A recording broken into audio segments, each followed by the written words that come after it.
12ാമത്തെ ഓവറിൽ തിലക് വർമ്മയെ ബോൾ ഏൽപ്പിക്കുന്ന സമയത്ത് ഇവിടെ എന്താണ് സംഭവിക്കുന്നത് എന്ന് നമുക്ക് തന്നെ തോന്നിപ്പോയിട്ടുണ്ട്. കാരണം അതുവരെ ഒരു വിക്കറ്റ് വീണിട്ടില്ല. പാകിസ്ഥാൻ ശക്തമായ നിലയിലേക്ക് പോകുന്നു.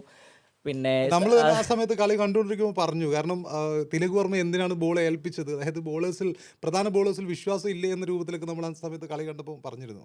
പിന്നെ നമ്മൾ കാണുന്നത് 13ാം ഓവറിൽ വിക്കറ്റ്, 14ാം ഓവറിൽ വിക്കറ്റ്, 13 മുതൽ 20 വരെ ഓവറിൽ 19ാം ഓവർ ഒഴികെ ബാക്കി എല്ലാ ഓവറിലും വിക്കറ്റ് ഉണ്ടെന്നാണ് എനിക്ക് തോന്നുന്നത്. വരുൺ ചക്രവർത്തിയുടെ സ്പെല്ലായിരുന്നു കുറച്ചുകൂടി നിർണായകമെന്ന് തോന്നുന്നു. അതിൽ പിന്നെ പാകിസ്ഥാൻ നിരയിൽ പിന്നെ കുറച്ച് നന്നായി കളിച്ചു എന്ന് പറയാൻ സൈജാദ് അഫർഹാനും ഫഖർ ജമാനുമാണ് ഓപ്പണർമാർ. അവർ രണ്ടുപേരുടെയും വിക്കറ്റ് വരുൺ ചക്രവർത്തിയാണ് എടുക്കുന്നത്.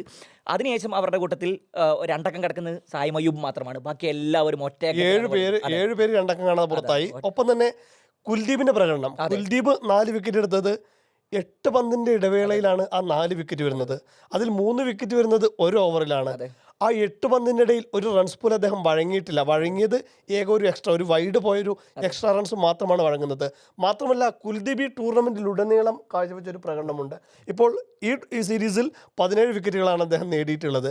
ഏഷ്യ കപ്പിൻ്റെ ചരിത്രത്തിൽ തന്നെ ഏറ്റവും കൂടുതൽ വിക്കറ്റുകൾ നേടുന്ന ബോളർ എന്ന നേട്ടം 17 വിക്കറ്റുകളുമായി അദ്ദേഹം അജന്ത മെൻഡിസിനൊപ്പം 2007 അജന്ത മെൻഡിസ്. ഒപ്പം തന്നെ 36 വിക്കറ്റുകൾ ആകെ ഏഷ്യ കപ്പ് ചരിത്രത്തിൽ സ്വന്തമാക്കി.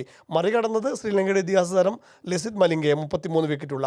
അത്തരത്തിൽ കുൽദീപിനെ ഈ സീരീസിലേക്ക് പരിഗണിക്കുമ്പോൾ കളിപ്പിക്കുമോ എന്ന് പോലും ഉറപ്പുണ്ടായിരുന്നില്ല. പക്ഷേ ഇന്ത്യ ആദ്യ മത്സരത്തിൽ 3 സ്പിന്നർമാരുമായി കളിക്കാൻ തീരുമാനിക്കുന്നത്. അപ്പോൾ എല്ലാവരും നെറ്റിച്ചു വിളിച്ചു, 3 സ്പിന്നർമാരുമായിട്ടാണോ കളിക്കുന്നത്? ഒരു പേസർ സ്പെഷ്യലിസ്റ്റായിട്ട് ബുംറ മാത്രമേ ഉണ്ടായിരുന്നുള്ളൂ അന്ന് കളിക്കാൻ. അപ്പോൾ ആ നിലയിൽ നിന്ന് പ്ലെയർ ഓഫ് ദ മാച്ച് ആകുന്നു. രണ്ടാമത്തെ മത്സരത്തിൽ അദ്ദേഹം പ്ലെയർ ഓഫ് ദ മാച്ച് ആകുന്നു. പിന്നീട് അവഗണിക്കാൻ കഴിയാത്ത വിധം കുൽദീപ് ഇന്ത്യൻ ഇന്നിങ്സിന് അടിത്തറയിടുന്നൊരു പ്രകടനം.